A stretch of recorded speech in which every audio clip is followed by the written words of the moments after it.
clase que tenemos nosotros programado para el día de hoy. Hoy vamos a hablar sobre la inflamación. Entonces esta clase se divide en dos.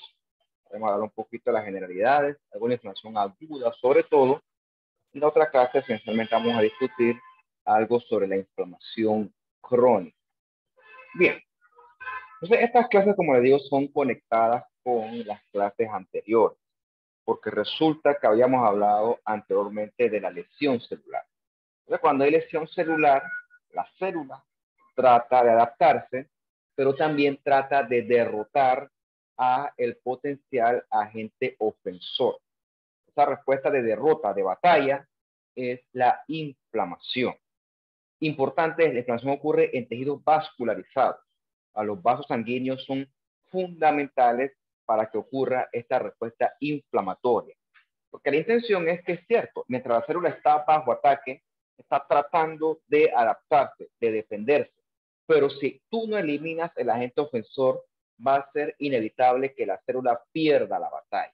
Entonces, el agente ofensor clásico va a ser una infección a la que yo me voy a referir de forma general, de forma global, como una bacteria, pero también recordemos que cuando hay células muertas, a tu cuerpo no le gusta. Entonces, las células muertas, ya sea en poca o en gran medida, también van a botar eso. Claro, entonces lo estamos con calma.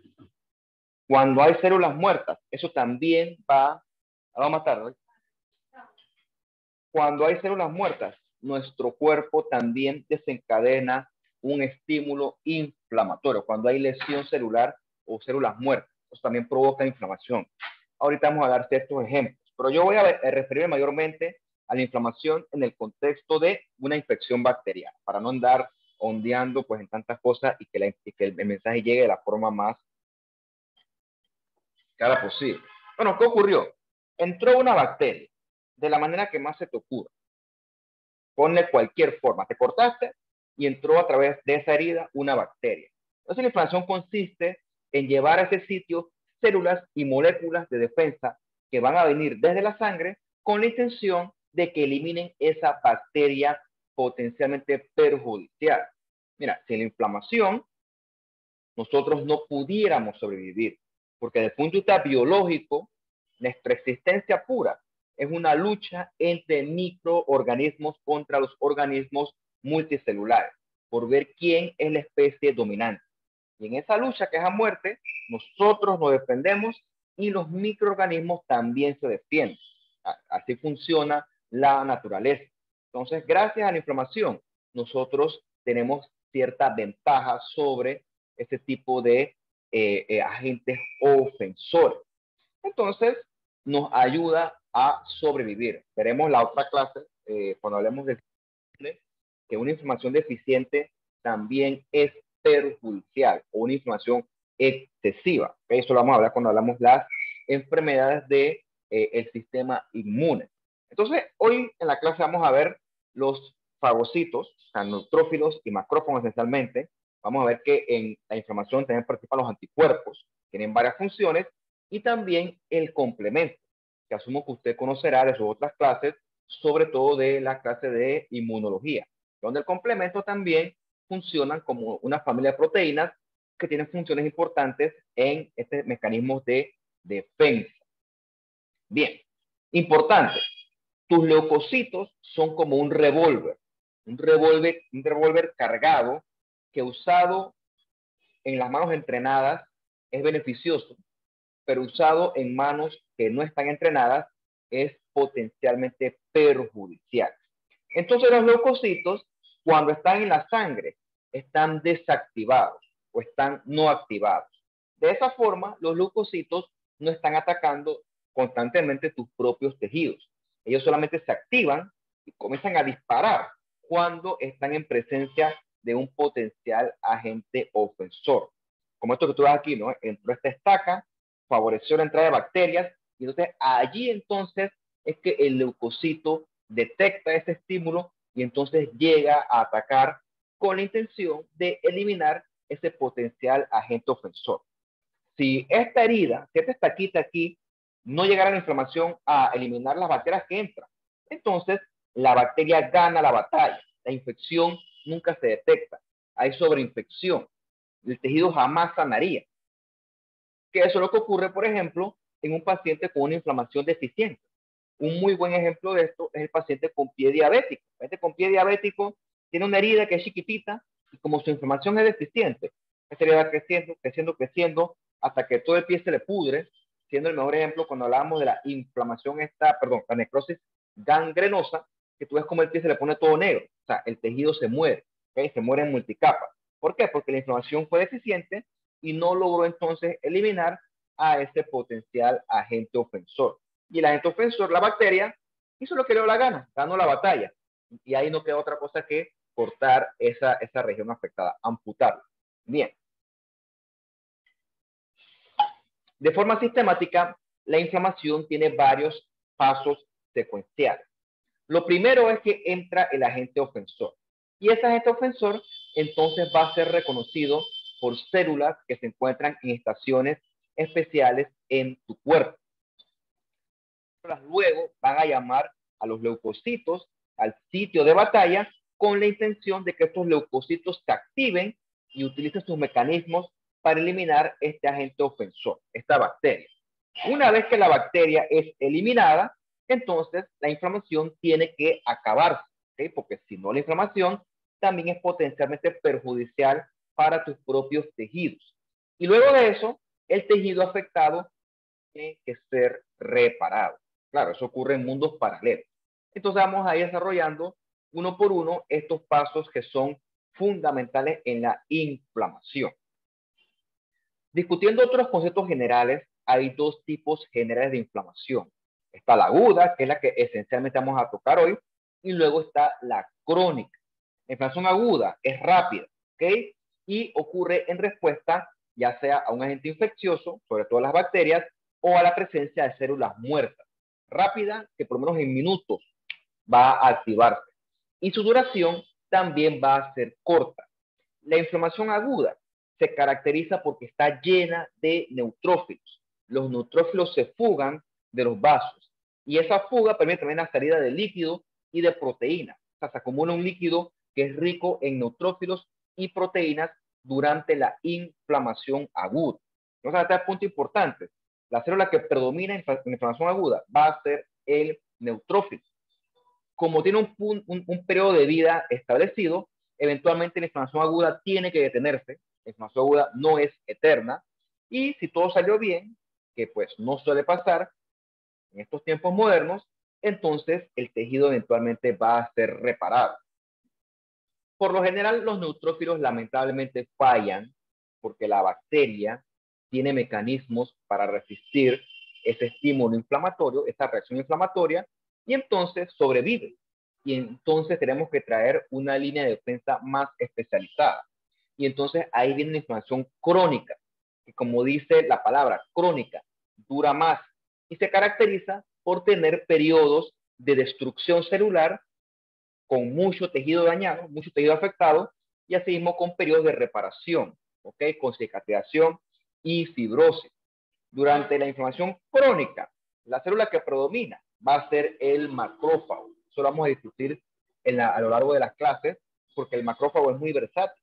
Él también participa en aguda, pero es el protagonista de la crónica, y también en la crónica vamos a encontrar siempre a los linfocitos. Pero los linfocitos también vamos a dedicarle una sola sección a ellos porque hay bastante que discutir sobre los linfocitos. Pero hoy nos vamos a concentrar más que todo en la reacción inflamatoria del tipo agudo. Bien. En inflamación aguda no solo participan células, también participan moléculas que de forma colectiva nosotros le vamos a llamar mediadores químicos. Esos mediadores químicos o mediadores proinflamatorios las producen nuestras propias células cuando detectan que algo anormal está ocurriendo. En este caso, ese algo anormal sería el ingreso de un intruso a nuestro cuerpo. Entonces nosotros tenemos células residentes, células que son como unos guardias de seguridad, unos que están vigilando, como si fueran unos guachimanes. Estas células de seguridad, parecen guardias de seguridad, perciben o detectan que algo raro entró al cuerpo. Y entonces comienzan a secretar estos mediadores químicos con la intención de inducir la respuesta inflamatoria. ¿Cuáles son estas células que secretan estos mediadores químicos y detectan que algo raro está pasando? Bueno, los macrófagos. Macrófagos son muy versátiles. Eventualmente vamos a dedicar varias clases a hablar de la función del macrófago. También la célula dendrítica, ya está ahí vigilando y dándose cuenta si algo raro está ocurriendo o no. Y también los mastocitos, ellos son también muy versátiles en este sentido. Estas células están ahí vigilando, así unas torres de estación alta, y ven que algo raro entró, que entró un intruso, y entonces activan la señal de alerta, y entonces tu cuerpo comienza la reacción inflamatoria. Eso es como si tú estás ahí en el centro comercial y se mete un ladrón, y tú una de dos, yo saldré huyendo, pero hay otra gente que está por llamar a la policía. Yo no voy a llamar nada, yo voy a salir huyendo y yo voy a esconder, pero alguien va a llamar a la policía. Si no llamas a la policía, pues nunca van a atrapar el ladrón. Eso es lo que ocurre en tu cuerpo. Si no se detecta la bacteria que entró, nunca se va a poder desencadenar la respuesta inflamatoria. Entonces, en ese sentido, hay células especializadas en detectar estos posibles intrusos. Entonces, estos mediadores inflamatorios generan cambios en los vasos. Esos cambios en los vasos permiten que el leucocito se traslade de un punto A un punto B, siendo el punto B el sitio que está bajo ataque. También recuerda que el leucocito no está activado. Entonces, el mediador inflamatorio, que ya lo habrás escuchado tú, básicamente son las citoquinas. Bueno, esas citoquinas van entonces a activar a esos leucocitos. Es como agarrar el elevador y le quitan el seguro para que entonces el leucocito pueda comenzar a disparar y a destruir ese potencial agente ofensor, esa bacteria que está entrando y que es peligrosa en ese entonces. Bien, todo esto tiene una clínica, todo esto tiene unas manifestaciones clásicas que le llaman los signos cardinales o signos clásicos de la inflamación. Si te gusta la ciencia, puedes hacer experimentos. Ahorita agarra y le metes un puñete a la pared. En este caso yo soy zurdo, así que le pegaría con izquierda. ¿Qué va a pasar en ese sitio? El sitio que chocó contra la pared, en ese sitio mis células van a lesionarse. Y dependiendo de qué tan fuerte tú le pegas a la pared, en menor o mayor medida, va a haber una cantidad de células que van a morir. Y esas células que van a morir van a traer la inflamación. Entonces, en esta inflamación va a haber leucocitos, va a haber mediadores, va a haber cambios vasculares que van a hacer que ese sitio afectado se ponga caliente, se ponga rojo, aumente de volumen y me duela.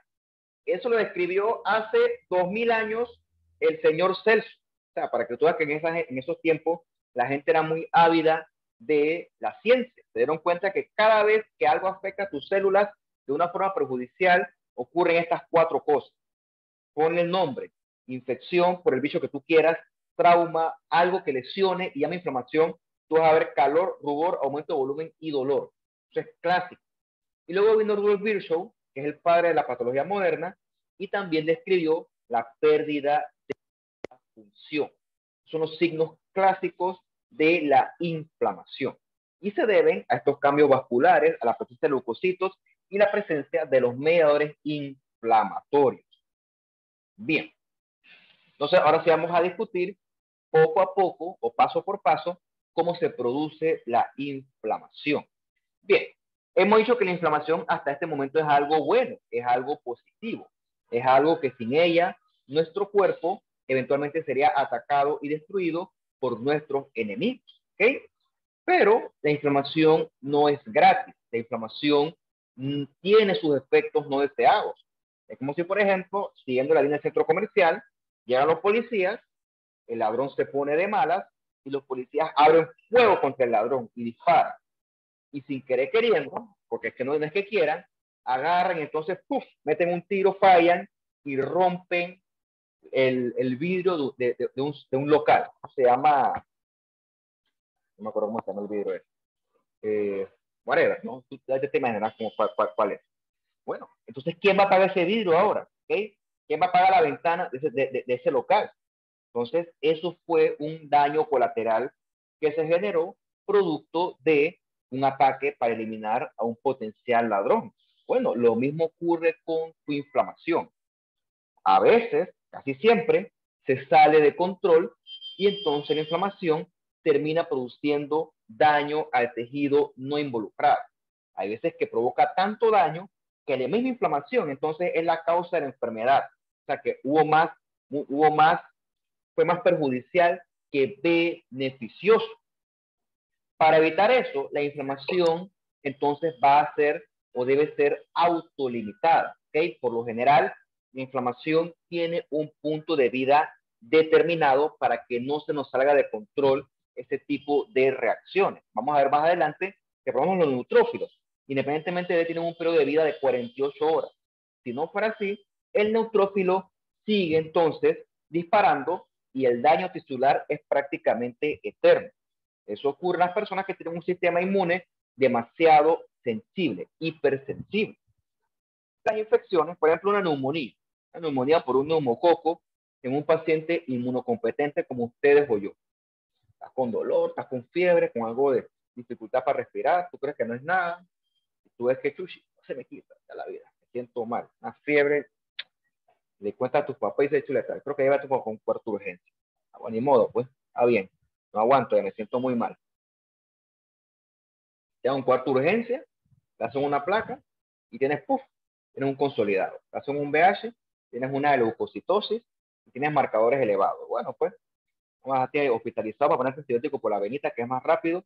Y bueno, al final del día, la fiebre, los síntomas disminuyeron porque gracias a los antibióticos, etcétera, logramos eliminar ese neumococo. Es cierto que en ese sitio, en este pulmón, esta neumonía, en este parénquima pulmonar, hubo un sitio de batalla. Ahí tus leucocitos se agarraron a muerte contra el neumococo. En ese sitio el tejido afectado fue destruido y los antibióticos ayudaron a la batalla contra el neumococo. Mira, el punto es que la neumonía te dio hoy, 4 de mayo de 2022. Créeme que en el 4 de mayo del 2023 tu pulmón está sanito. Está prácticamente como si nada hubiera pasado, porque tu cuerpo en ciertos tejidos hay una alta capacidad de reparación del tejido. Prácticamente no, dependiendo obviamente de un neumococo, que es una bacteria, pues medio, pero hay otras como la tuberculosis, que es otra historia esa, ¿no? Pero para que entiendas que por lo general, mira, cuando te da una infección viral respiratoria, eso provoca daño al tejido, pero al cabo del tiempo que se acaba, 2, 3, 4, 5 días, dependiendo de tus tejidos se sanan, se reparan y quedan como si nada, 0 kilómetros. Eso es lo ideal. Pero hay veces que la inflamación se sale de control y entonces tu sistema inmune es muy poderoso, muy sensible y ataca demasiado. Eso ocurre, por ejemplo, en la enfermedad autoinmune o, por ejemplo, en la alergia. La alergia es una respuesta inflamatoria aguda frente a algo del ambiente que no es perjudicial. Por ejemplo, la persona que es alérgica a la penicilina. ¿La penicilina es perjudicial? ¿La penicilina te está atacando? No. Entonces, ¿por qué tu cuerpo se está defendiendo de la penicilina? Pues en este caso, ese es un buen ejemplo de una respuesta que no tiene ningún tipo de fundamento biológico. Las alergias no tienen fundamento biológico. O sea, nosotros no queremos alergias. Las alergias no sirven para nada. Eso lo vamos a estudiar con más calma en otra clase. La clase de las reacciones de hipersensibilidad. Bien. Entonces, conocer la inflamación, conocer los síntomas de la inflamación, te das cuenta que el problema con la inflamación es que es muy sintomática, sobre todo la parte del dolor. La inflamación produce mucho dolor, produce mucha molestia. Entonces, conocer las vías moleculares de cómo se produce la inflamación nos llevó con el tiempo a desarrollar los bien populares medicamentos antiinflamatorios. Que cada quien en su casa tiene su cosita de acetaminofén, de o derivar, que es el nombre comercial, porque es que a veces la inflamación es muy fuerte y sí, es beneficiosa, pero me provoca demasiados síntomas y yo lo que quiero es que eso baje un poquito. O sea, conocer esas vías moleculares que vamos a discutir más adelante es lo que ha hecho que estos antiinflamatorios sean tan populares. La contraparte también existe. La inflamación puede ser deficiente y entonces el paciente va a estar inmunosuprimido. El mejor ejemplo es un paciente HIV-Sida que expresa de microorganismos típicamente hongos tipo Pneumocystis o Histoplasma, que a una persona como ustedes, que están sanas, no le hacen ni cosquillas. Pero al paciente inmunosuprimido, HIV-Sida o los que le hacen cuando están con quimio, etcétera, esos pacientes, esos hongos hacen fiesta con ellos. O sea, son los famosos oportunistas. Bien.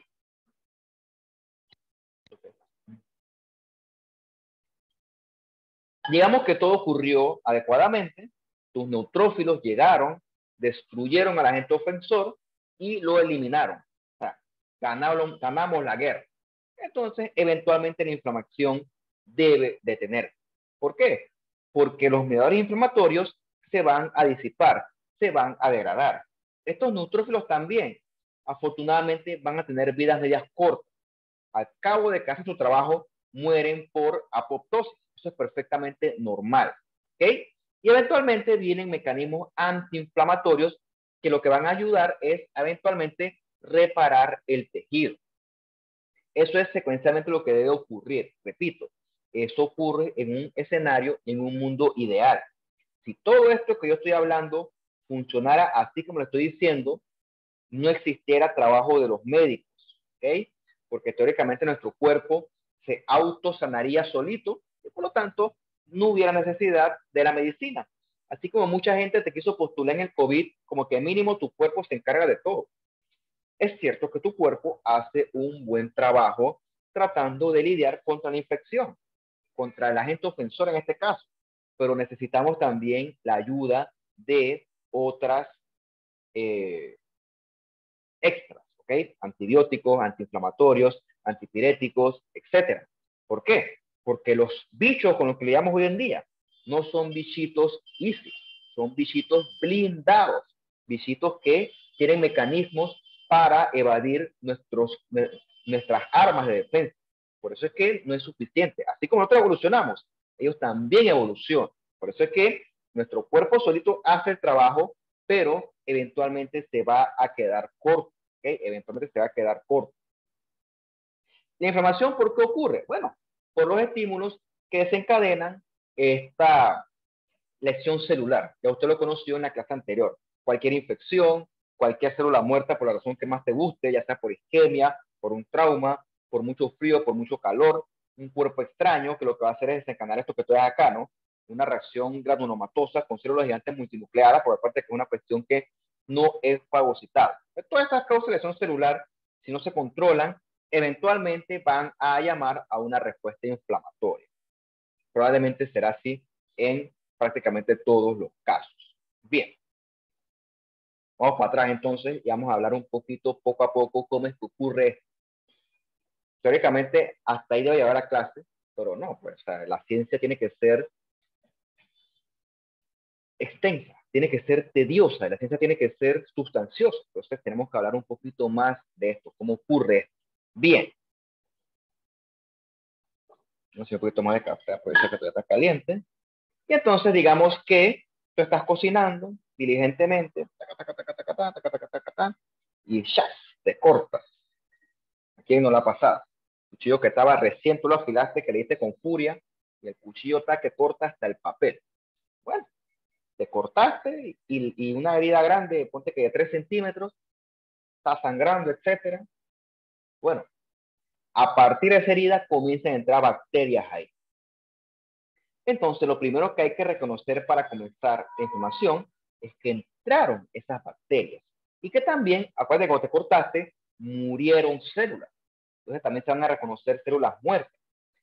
Entonces, tus células vigilantes tienen receptores para detectar sustancias en esas bacterias. Esas células vigilantes son sobre todo las células dendríticas. En tu piel hay células dendríticas que corresponden a las células de Langerhans. Ellas se dan cuenta que algo raro entró y tienen entonces receptores en su superficie, los famosos Toll-like receptors o TLR. Los TLRs, los Toll-like, van a detectar sustancias propias de la bacteria, sustancias que corresponden a la pared de la bacteria, y entonces dicen, sí, esto es una bacteria, esto es peligroso. Eso es como si, por ejemplo, tú estás en el mall y tú ves que entra un piedrero al mall, tipo sin camisa, Un tipo así que el tipo entra fumando, el tipo se ve que no se ha bañado, un tipo que está raro. O sea, cuando un tipo así raro entra a un sitio público, ¿tú qué haces? Tú te alejas porque tú te das cuenta que es una persona potencialmente peligrosa, ¿ok? Tú detectas que él no es. Lo mismo ocurre en tu cuerpo. Tu cuerpo, tus células dendríticas detectan que estas bacterias entraron y entonces comienzan a secretar mediadores que están indicados a atraer esos leucocitos para que entonces comiencen a defendernos de esa bacteria. En este caso, estos mediadores son esencialmente citoquinas, citoquinas que van a atraer entonces a ese sitio a los leucocitos. Como si tú agarras y tú eres el peligroso, el tipo está como, está raro, me asusta, y tú vas y le dices a un seguridad, oye, este metió ese tipo que está raro, y el seguridad se activa. Más o menos por ahí va el asunto. Eso con respecto a las bacterias. Ponte que entonces tú estás caminando en el mall y tú ves que alguien se desmaya, ¿ok? Entonces, ¿tú qué vas a hacer? Bueno, tú vas a llamar, llamen al 911 y la gente lo que hace es comienza a echar fresco porque es que el fresco, pues, algo hace el fresco que revive a la gente. En ese sentido, también tu cuerpo, perdón, tus células detectan cuando hay cadáveres de células muertas. Esos son sensores de daño celular. Por ejemplo, así como si matan a alguien y le abren la barriga y sacan las tripas, o sea, tú ves en la calle y yo salgo huyendo. ¡Chush! Me asusto si yo veo eso. ¿Ya? Es como un cadáver abierto que expone sustancias que te indican que esa persona efectivamente está muerta. Lo mismo ocurre con tus células.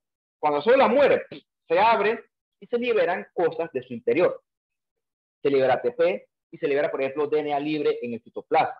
Esas moléculas son detectadas por sensores de daño celular. ¿Okay? Entonces, eso activa la secreción de citoquinas proinflamatorias, como la interleucina 1, que entonces va también a inducir inflamación. Y también tienes, por ejemplo, el complemento que también detecta microbios de la sangre y también tiene la facilidad de entonces inducir esta respuesta inflamatoria.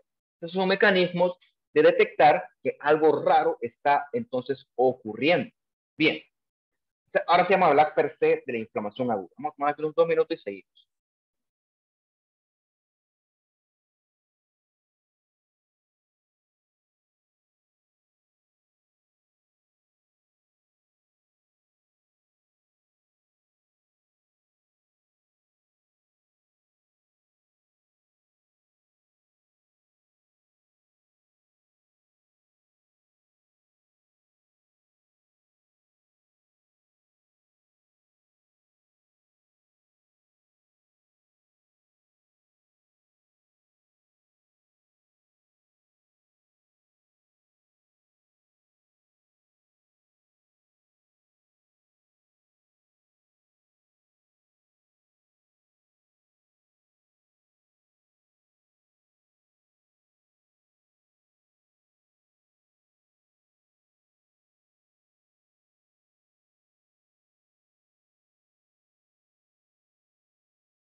Bien, entonces ahora sí vamos a ver per se este temita de la inflamación aguda, ¿ok? En inflamación aguda, que ya vimos las generalidades de ella, va a haber ciertos componentes principales que la van a caracterizar. Lo primero es que va a haber cambios vasculares importantes. Recuerda que el leucocito va a viajar desde la circulación hacia el sitio afectado. Para que eso ocurra, los vasos, que son prácticamente el vehículo del leucocito, va a sufrir una serie de cambios. El vaso se va a dilatar. Cuando se dilata, obviamente por un tema lógico, va a permitir mayor cantidad de flujo sanguíneo. Más flujo sanguíneo significa más leucocitos. Lo otro que ocurre es que va a haber un aumento de la permeabilidad vascular. Bien, para entender eso, tú tienes que acordarte de tus clases de histología. Tienes que acordarte que en tu cuerpo los endotelios están unidos fuertemente por sus respectivas uniones intercelulares. Ahí tú vas a encontrar los Adrien Junctions, los tight junctions, los desmosomas, etc. Cuando ocurre la inflamación aguda en base a mediadores inflamatorios que vamos a decir ahorita, vamos a mencionar ahorita, esas uniones interendoteliales se van a comenzar a abrir. Y por medio de esas aperturas, entonces se van a fugar cosas desde adentro de los vasos hacia el sitio afectado. Esas cosas que se fugan van a ser líquido, la parte líquida de la sangre, sobre todo leucocitos, y también proteínas que se van a fugar hacia ese intersticio. Permiten tanta fuga que llega un punto donde los leucocitos se van a acumular en el sitio afectado. Ahí van a batallar porque van a ser eventualmente activados con la intención de eliminar al agente ofensor. ¿Ok? Entonces, esencialmente el que participa en esta respuesta inflamatoria aguda va a ser el que esencialmente es el fagocito por excelencia. Mientras todo esto pasa, las otras células que están presenciando este sitio de batalla van a comenzar a liberar más moléculas proinflamatorias que lo que van a ayudar es a reclutar más y más leucocitos, en este caso más y más neutrófilos, al sitio de batalla. O sea, por así decirlo, van a pedir refuerzos, porque un solo neutrófilo no es suficiente para ganar la guerra. O sea, ellos van a tener que pedir más y más refuerzos, que es lo que van a hacer mientras la guerra se está dando.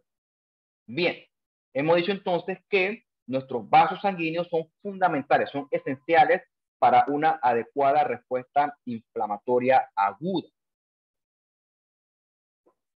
Perdón. Esos vasos van a sufrir cambios, van a vasodilatarse y ves aquí las uniones interventrales, perdón, me ahogué. Ves aquí los endotelios. Acá arriba, lo normal, están pegaditos los endotelios, también adheridos unos entre sí.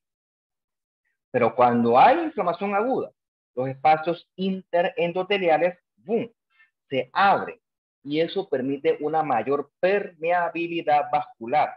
O sea que es como si usted abre una ventana en su casa y el agua entra, ¿okay? Está lloviendo. O sea, si tú no cierras la ventana, el agua no va a dejar a toda tu casa, tienes que cerrar la ventana. En este caso, las ventanas se abren, o sea, los endotelios, sus uniones se abren y permiten la fuga de líquido, de leucocitos y de proteínas. Eso es característico en la inflamación aguda y esta respuesta vascular del endotelio ocurre esencialmente en base a la histamina. Eso lo vamos a discutir ahorita más adelante cuando hablemos de los mediadores de la inflamación. Entonces, cuando hay inflamación aguda, el líquido que se fuga a ese intersticio va a ser un líquido que es rico en leucocitos y va a ser un líquido que es rico en proteínas. A ese líquido se le va a denominar exudado, ¿ok? Recuerda que el exudado está ocurriendo porque en ese momento está habiendo inflamación. Podemos resumirlo en que el exudado es un líquido que se va a acumular, ya sea en el intersticio o en una cavidad corporal, porque está habiendo una respuesta inflamatoria de base. Por la razón que más te gusta. En este momento estamos discutiendo en base a que es una bacteria, pero todo lo que provoca inflamación va a generar en mayor o menor medida una respuesta similar con exudado, un líquido sucio, por así decirlo. Es un líquido lleno de neutrófilos, lleno de líquido muy concentrado. Este es el famoso exudado. La contraparte es el trasudado. El trasudado es un líquido que se fuga por un tema mecánico. ¿Okay? El mejor ejemplo lo discutimos bastante el curso anterior cuando hablamos nosotros sobre la falla cardíaca. Dijimos que en la falla cardíaca el corazón no recibe sangre adecuadamente porque el corazón está obviamente fallando en su acción de y entonces la sangre se va a quedar estancada en los vasos, ya sea en los vasos venosos de las piernas o en las venas pulmonares. Llega el punto en el cual hay tanto fluido en esos vasos que el fluido comienza a fugarse y se fuga a los respectivos intersticios. En el caso de las piernas se va a provocar eventualmente edema en miembros inferiores y en el caso del pulmón se va a fugar ese a los alveolos. Discutíamos que por eso es que el paciente con falla cardíaca, un signo clásico va a ser la disnea. ¿Ok? Bien. En el ejemplo trasudado también va a haber fuga de líquido, ya sea el intersticio o las cavidades, pero no tiene nada que ver con inflamación. La fuga de líquido del trasudado es una fuga mecánica, es una fuga porque hay demasiado líquido acumulado en los vasos. Aquí no hay leucocitos, aquí no hay proteínas, ¿ok? Aquí tampoco va a haber bacterias. Entonces, esto es un líquido que es limpiecito, ¿ok? Por así decirlo, en comparación con el exudado. Esto fue un líquido que ocurrió porque hubo desbalances en las presiones de los vasos que causaron que el líquido se fugara hacia el intersticio. Estas presiones son la presión hidrostática y la presión osmótica. Vamos a discutir con mucho más calma cuando demos las clases de los trastornos hemodinámicos. Mira, esto es importante, ¿ok? Porque ambos líquidos se pueden acumular y cuando se acumulan, clínicamente van a dar aumento de volumen. Eso es lo que usted le llama edema, ¿ok? Desde el punto de vista de tratamiento, no es lo mismo tratar un edema tipo exudado que un edema tipo trasudado. La etiología es completamente distinta. Siguiendo la lógica del exudado, la pus es un tipo de exudado sucio, que va a tener todo el exudado, proteínas, leucocitos, pero también va a tener restos de células muertas, que eso es debris celular, y va a tener abundante microbios. Es un líquido súper cargado, súper sucio. Bien. Por ejemplo, el día de mañana, a ti las muestras de un derrame pleural o una efusión pleural y te la van a mandar al laboratorio para que tú analices y tú le digas al médico tratante, en este caso es el neumólogo, qué tipo de líquido es. Y dependiendo del tipo de líquido que sea, a ese paciente se le va a dar un respectivo tratamiento. Para ver qué tipo de líquido es, existen los famosos criterios de Light, que asumo que tú lo habrás escuchado en otros cursos a lo largo de tu carrera. Bien, por ejemplo, tienes el líquido del exudado, ¿okay? Es un líquido que ocurre por inflamación. Es un líquido que ocurre por fuga porque hay aumento de la permeabilidad vascular. Entonces, ese líquido que se fuga va a ser rico en proteínas y también en leucocitos y también en LDH. Entonces, estas tres cosas que tú le midas en el laboratorio deben estar altas. Deben estar altas y eso quiere decir que este es un líquido secundario a una inflamación. Ahora, si se lo sumas a la fiebre, a la leucocitosis, al consolidado en la placa de tórax, es por una neumonía. Entonces, a ese paciente le das tratamiento para la neumonía, con antibióticos, etcétera, lo que corresponde. Eso lo logramos gracias al aporte del laboratorio clínico. Mientras que si el líquido que yo saco es un líquido limpiecito, bajo en proteínas, bajo en LDH, no tiene bacterias, prácticamente no tiene leucocitos, entonces sé que ese líquido de ese derrame pleural probablemente se está acumulando ahí porque el paciente debe tener de fondo algún tipo de cardiopatía, el paciente en falla cardíaca. Entonces el tratamiento es distinto. Hasta que yo no corrija esta falla, ese líquido no va a drenar al sitio que debería ir. Entonces, ves, esa es la importancia del laboratorio clínico que conozca este tipo de cosas. Porque me explico, yo no voy a dar antibiótico a una falla cardíaca, ni tampoco le voy a corregir la falla cardíaca a un paciente que lo que tiene es una neumonía. Por eso es que es importante que usted conozca, Eliamena, por qué te están mandando una muestra de líquido pleural. ¿Por qué? O sea, no, para que tú no trabajes como un tipo mecánico. O sea, tú tienes que saber que lo que tú haces tiene una función y tiene un objetivo. La otra cosa que se puede hacer, que también nos mandan a nosotros, es que nos mandan para que hagamos la citología en búsqueda de células malignas. Eso también se puede, ¿no? Pero eso es otro tema que creo que en este curso no sé si discutimos, pero bueno, whatever. No nos hemos enredado hoy con este tipo de cosas. También hay cambios tisulares, perdón, a nivel de esos dos escenarios. Esto que está aquí es un alveolo, ¿no? Tú ves aquí el clásico espacio alveolar, y lo rosado que tú ves aquí en el espacio alveolar, eso es líquido. Este espacio alveolar debió haber estado ocupado por aire, pero en este caso, este pulmón está todo encharcado. De más está decirte que no va a haber un adecuado intercambio gaseoso en un pulmón que está todo inundado de líquido de edema. Por eso es que el paciente se va a hacer dificultad para respirar dependiendo del grado de edema que vaya a tener. La contraparte la tienes acá. Esto que está con un espacio alveolar y en el fondo de él, en la luz de él, lo que está lleno de un montón de neutrófilos. Está harto de neutrófilos. Y si le mides, está harto de bacterias, harto de proteínas y de LDH. O sea, esto está lleno de exudado, que eso es prácticamente esperado en una infección bacteriana, una neumonía. Esto que está acá es un exudado, ¿ok? Y este que está acá es un clásico trasudado. Parecidos, pero enteramente distintos. Bien. Esto que está acá es un colon, y vean que esto que está acá es esta bola. Esta bola que está acá es un microabsceso, ¿ok? Si pudiéramos bajar aquí, aquí éramos que esto está lleno de neutrófilos, restos celulares, está lleno de proteínas, lleno de bacterias también. Esto que está aquí es un clásico absceso, está lleno de pus, ¿ok? Ese es otro ejemplo de un exudado. Bien. ¿Cómo llega el leucocito al sitio de batalla? Bueno, tiene que haber cambios vasculares que le permitan a él llegar hacia ese intersticio. Por ejemplo, los vasos Brooke se dilatan. Aquí. Eso ocurre por mediadores, tales como la histamina. La dilatación del vaso ocurre para que aumente el flujo sanguíneo, de manera que más leucocitos puedan llegar al sitio que está siendo afectado.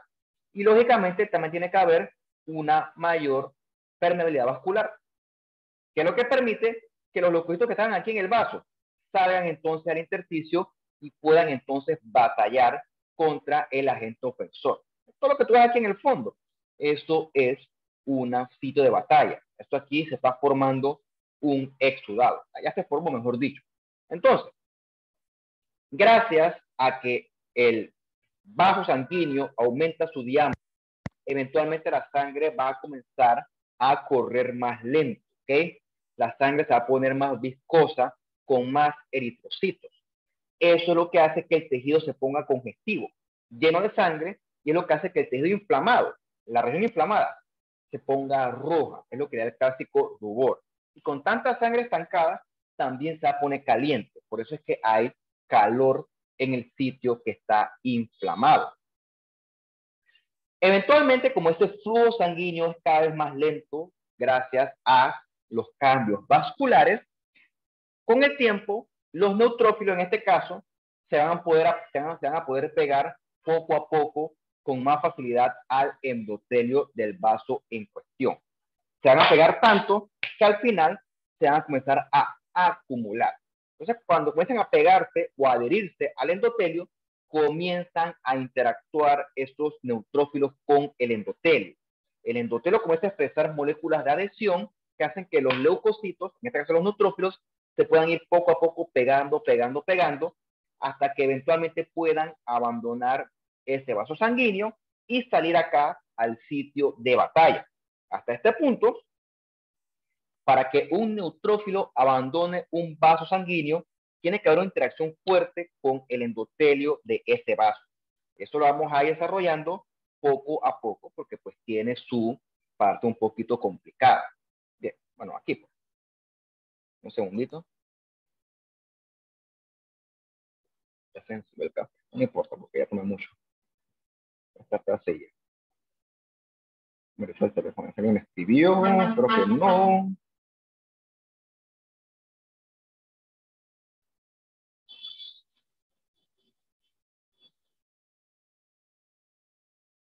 Sigamos. Bien. ¿Por qué aumentó la permeabilidad vascular? ¿Ok? Ya se lo expliqué, ¿no? Porque los endotelios, como lo ves aquí, en un inicio están pegaditos todos.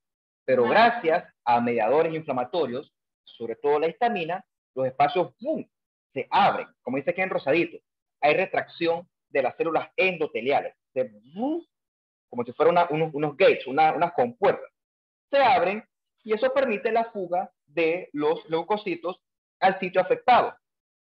Retomando el ejemplo, ¡bum!, te cortaste sin querer queriendo con el cuchillo, entonces eso va a provocar también daño a los vasos afectados.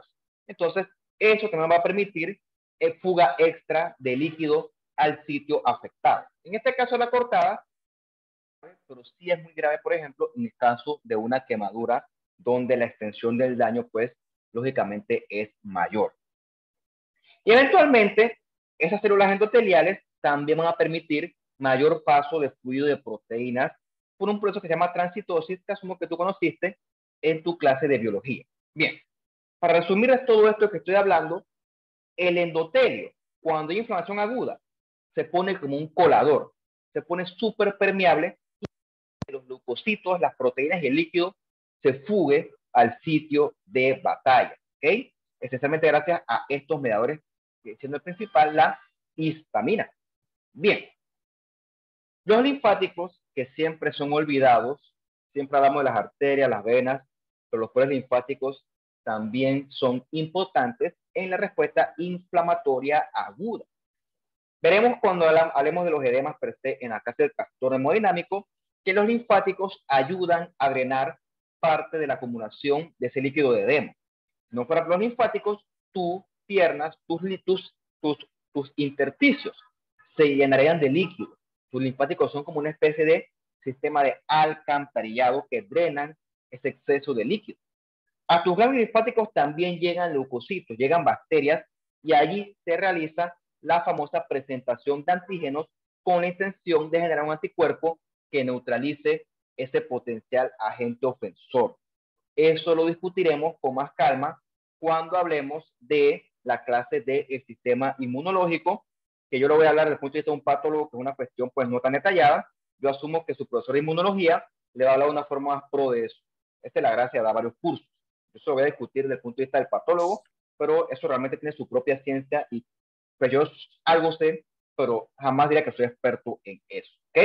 Eso lo vamos a discutir con más calma cuando hablemos cómo el linfático, el ganglio en este caso, cambia en respuesta a la presencia de un agente ofensor. Pero para que sepan que ellos también participan. De hecho, ustedes han escuchado una frase muy coloquial. La gente se resfría y te dice, ¡ay! Se me inflamaron las glándulas.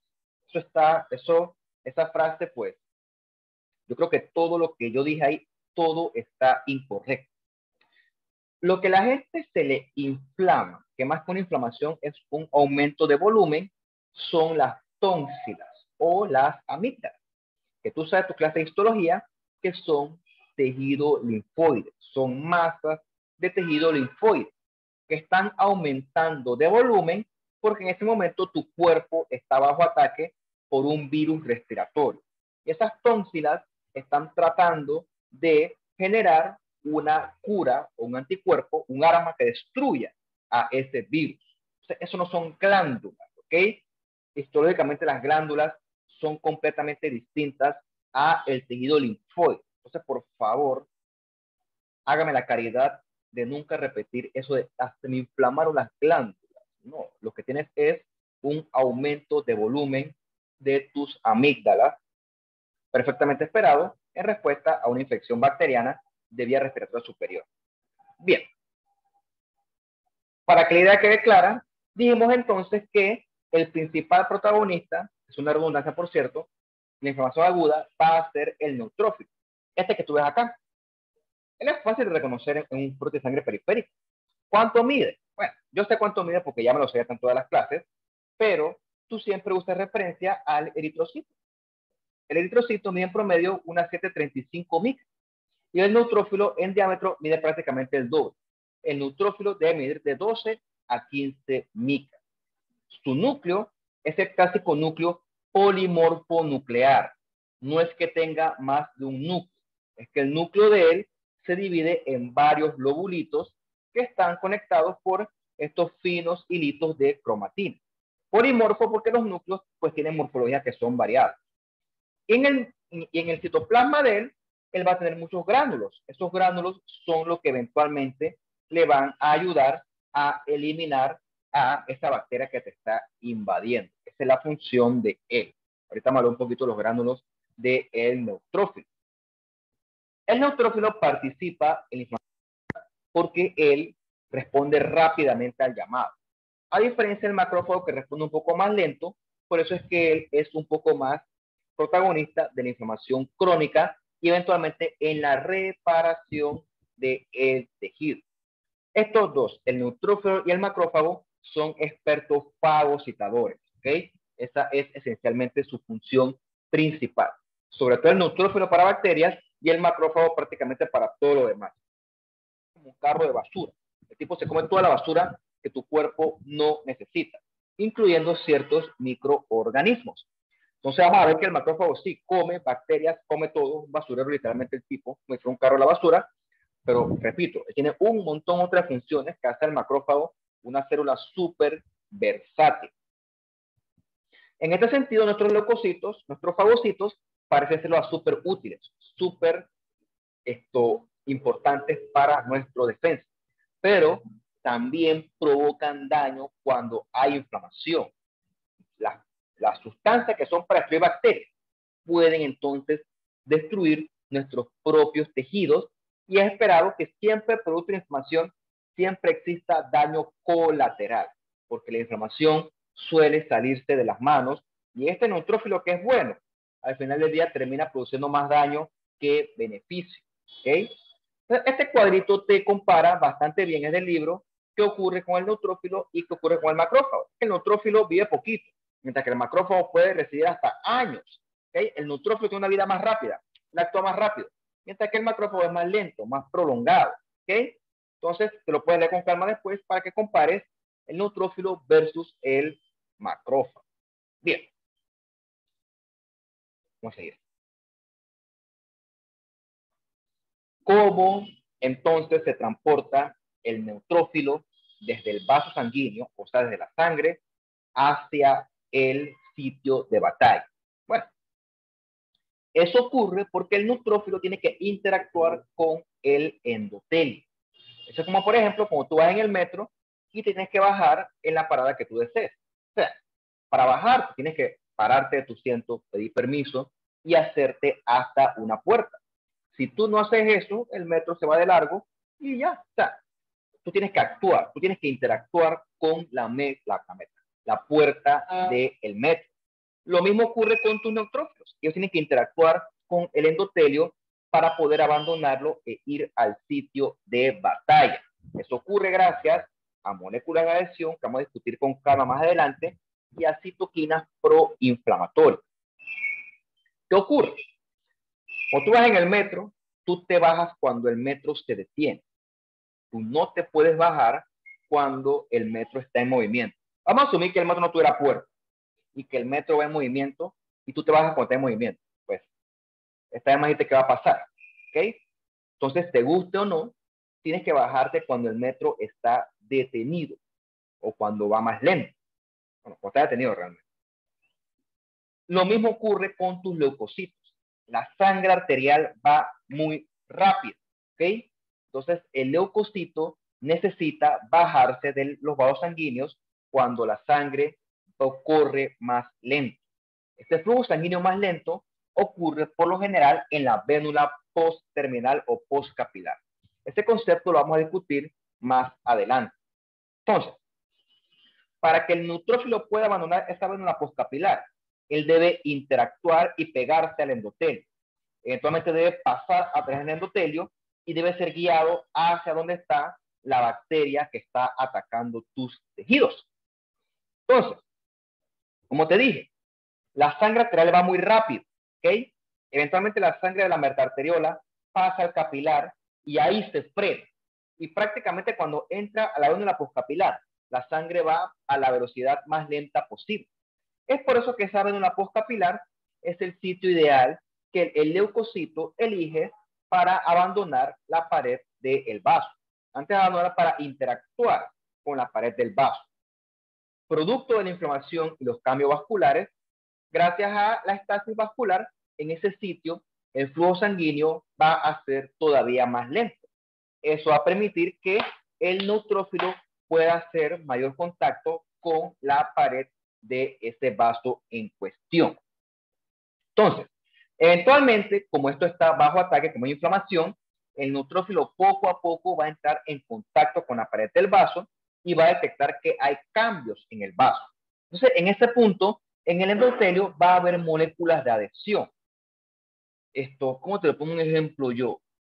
Esto es como si tú quisieras abrir tu puerta en movimiento. No puedes.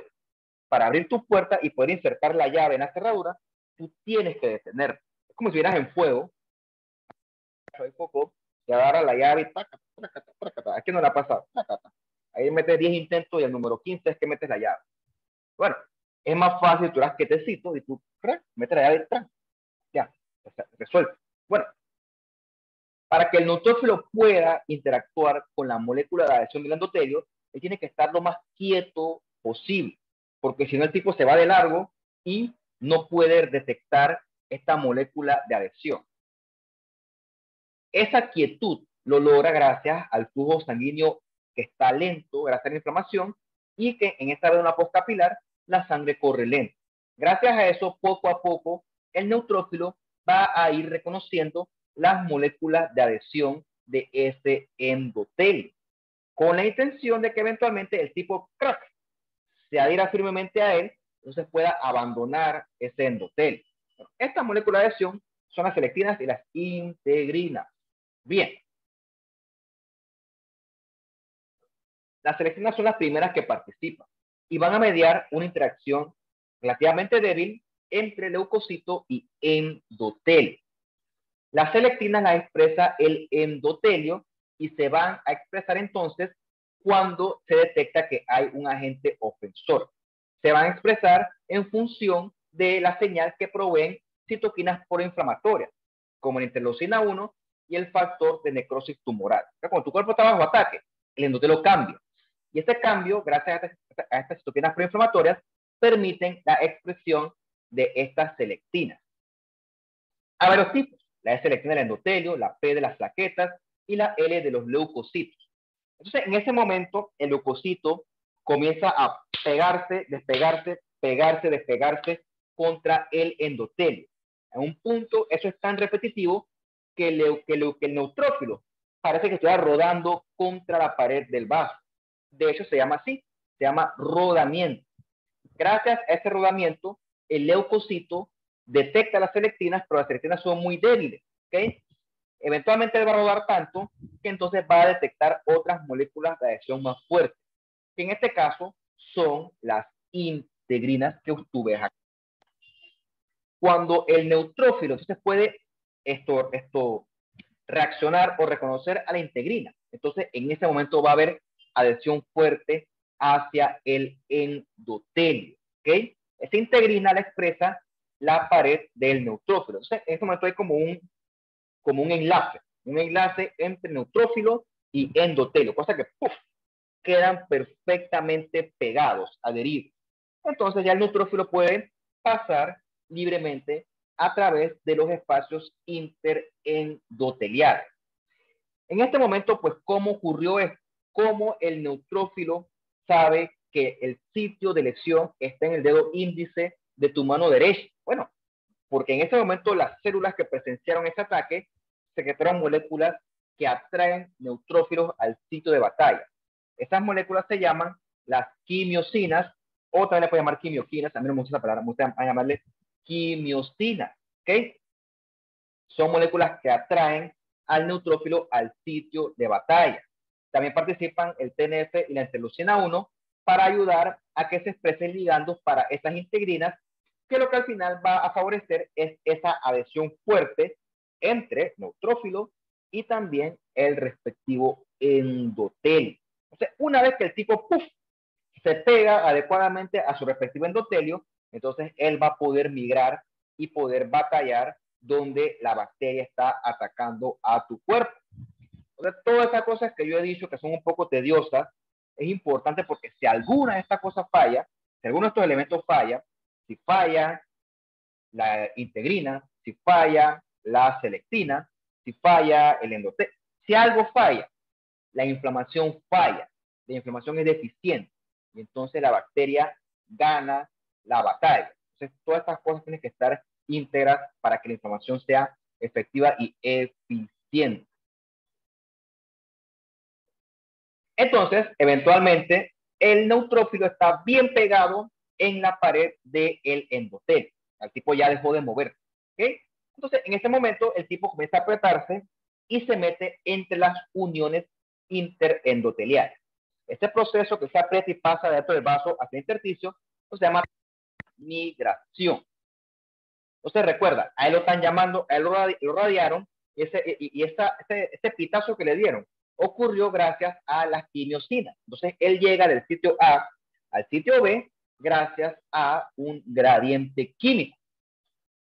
Tú recordarás de tu clase de histología que todos los epitelios, por definición, tienen que tener una membrana basal, por definición.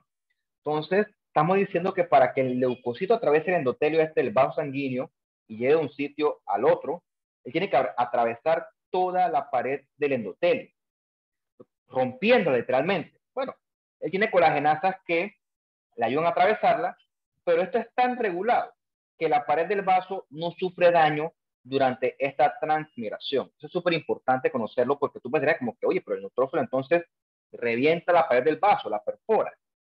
Lo hace de una forma tan regulada que hace daño a la pared del vaso. Bien. Entonces te cortaste el dedo índice de la mano derecha y ahí llegaron las bacterias. Entonces, en ese sitio, las células residentes comienzan a secretar quimiosina. Entonces, eso atrae el neutrófilo hacia ese sitio gracias a ese gradiente químico.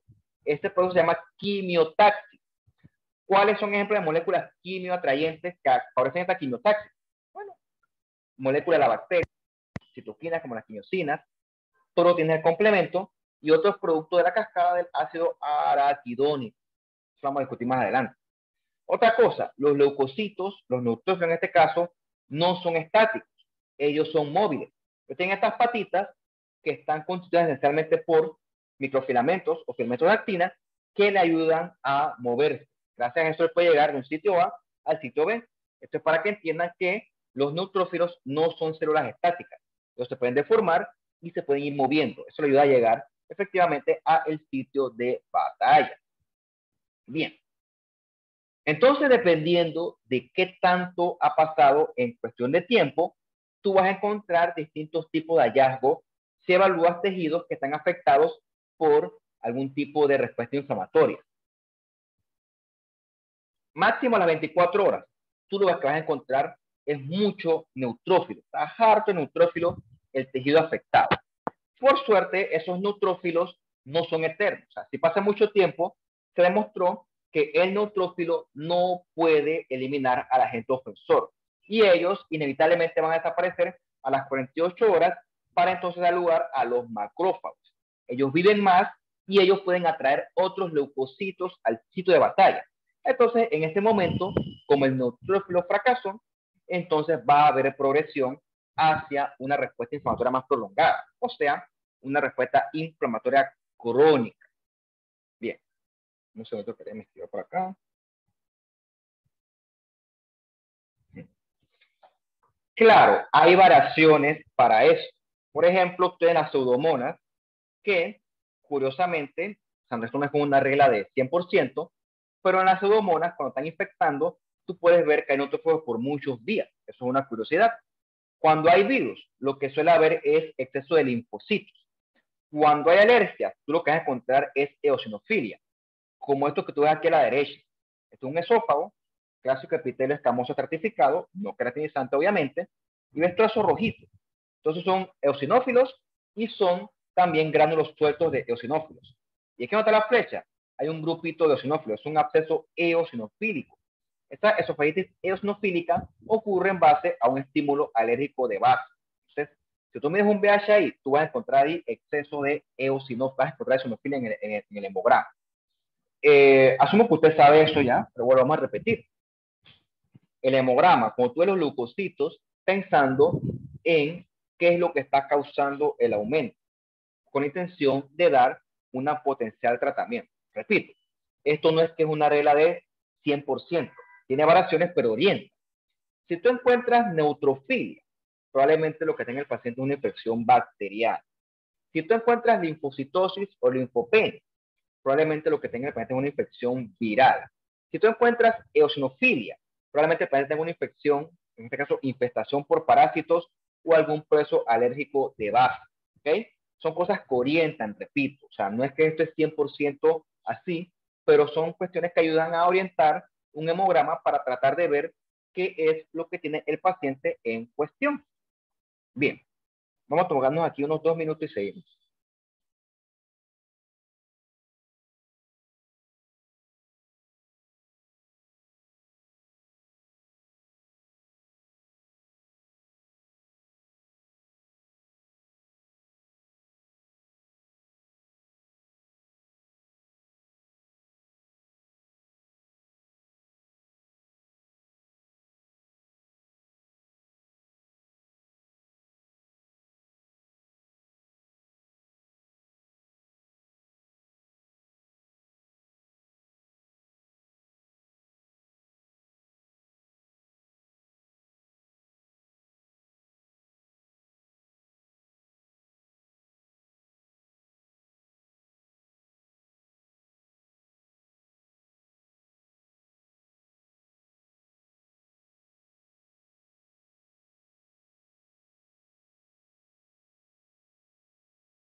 Bien, entonces llegaron los neutrófilos al sitio de batalla y entonces, pues, ¿qué van a hacer?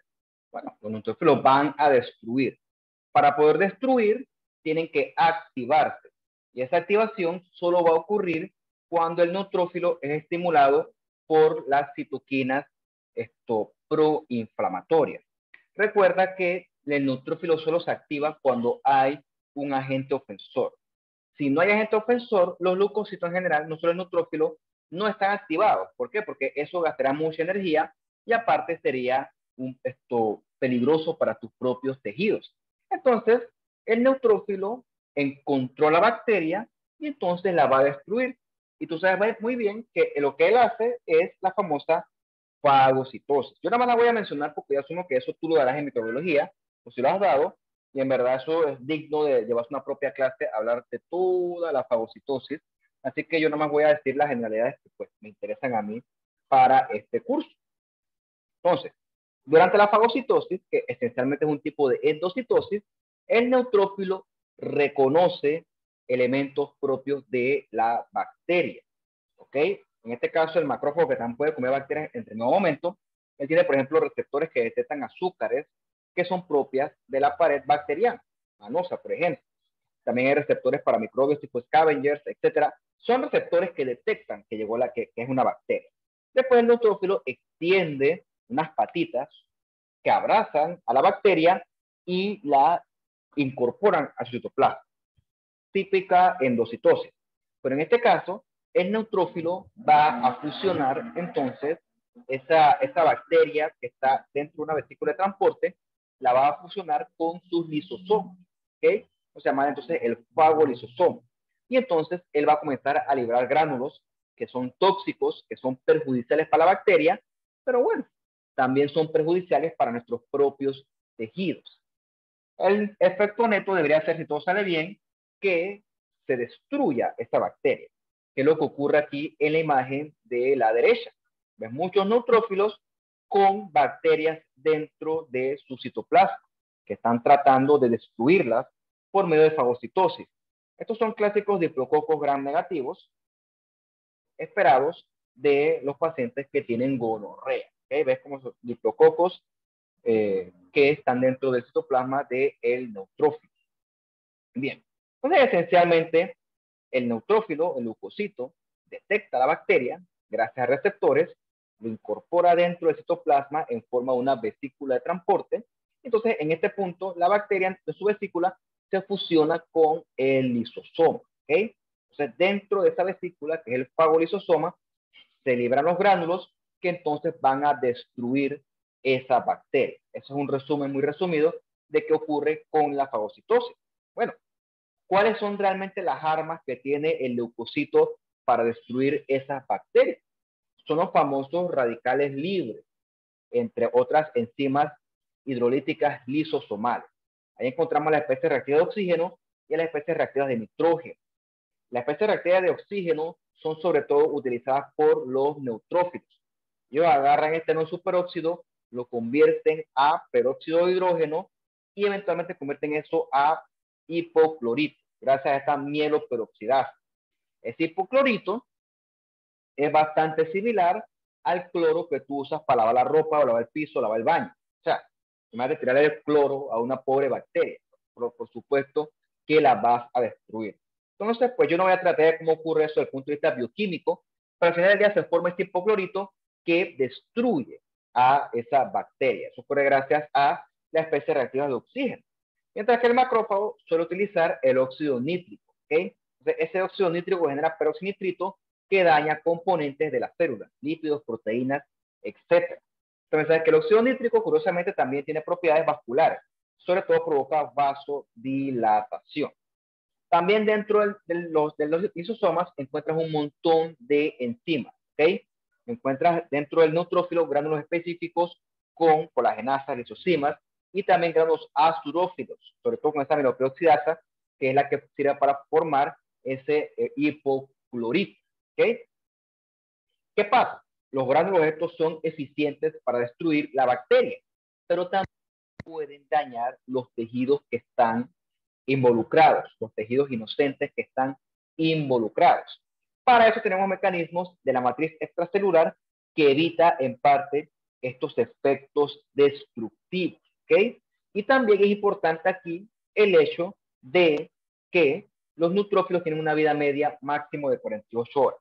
Si no, ellos siguieran liberando todas estas sustancias que son potencialmente perjudiciales para nuestros propios tejidos, ¿ok? ¿Qué es lo que está aquí? Después de esa inflamación puede haber mucho daño colateral. O sea, eso es clásico en la tuberculosis. La tuberculosis, esta inflamación granulomatosa que discutimos en la clase pasada, esta inflamación granulomatosa genera demasiado daño al parénquima pulmonar en este caso. Tanto así que al final el daño que genera sopesa al potencial daño que provoca la propia micobacteria. Esta inflamación granulomatosa son ejemplos donde la inflamación provoca más daño que beneficio. Lógicamente, también la enfermedad autoinmune, ahí tienes un sistema inmune que es demasiado sensible y destruye. El mismo ejemplo aplica para las alergias. El punto es que tienes que tener en cuenta que la inflamación no siempre es beneficiosa. Cuando se sale de las manos, la inflamación es perjudicial. Veremos eventualmente que los leucocitos no solamente son destructores de bacterias y de microorganismos. Vamos a conocer también que los macrófagos, aparte de ser fagocitos, también cuando son activados por la vía alternativa, van a secretar factores de crecimiento que lo que van a hacer es estimular la reparación del tejido.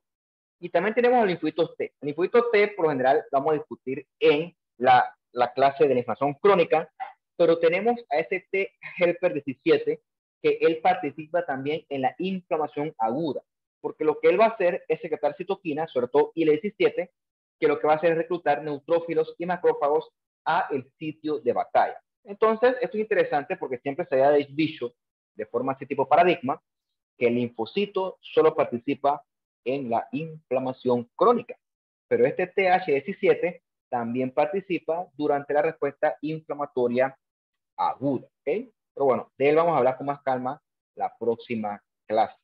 Bien, digamos que todo ocurrió en un mundo ideal y que entonces el neutrófilo pudo destruir a la bacteria, o sea, ganamos la batalla. Entonces, nuestros neutrófilos tienen una vida media corta, 2 días, luego se mueren por apoptosis, e igual los mediadores de la inflamación. O sea que todo lo que yo he descrito hasta este momento, hasta esta hora y 26 minutos, cuando se acaba la bacteria, todos estos efectos se acaban y entonces el tejido comienza entonces a repararse, gracias a mediadores antiinflamatorios que van a reparar el tejido. Pero bueno, eso no vamos a hablar hoy porque hay una sola clase que nos explica la reparación del tejido. ¿Ok? Bueno, hasta aquí llega la clase de hoy. Vamos a comenzar a hablar de los medios de inflamación, la histamina, etcétera, así. Bueno, no está tan larga, mira. Good. Listo, muchachos. ¿Tienen preguntas, dudas, comentarios?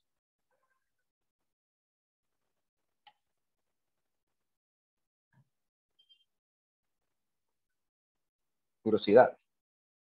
Anécdota. Profe, yo tengo una consulta.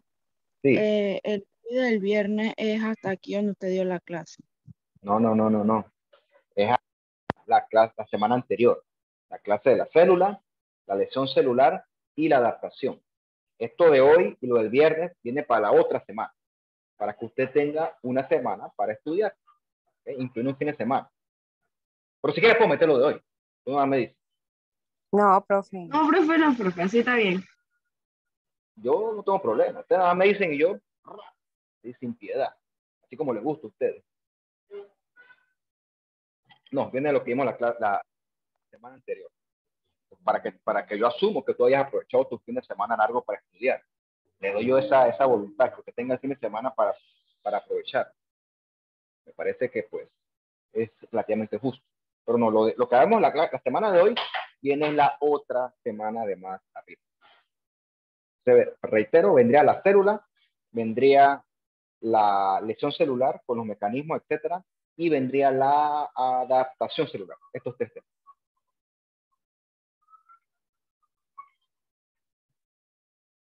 ¿Qué más?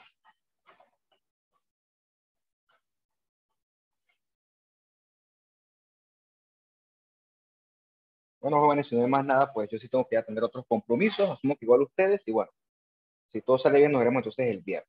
Chao, cuídense y que estén bien ustedes.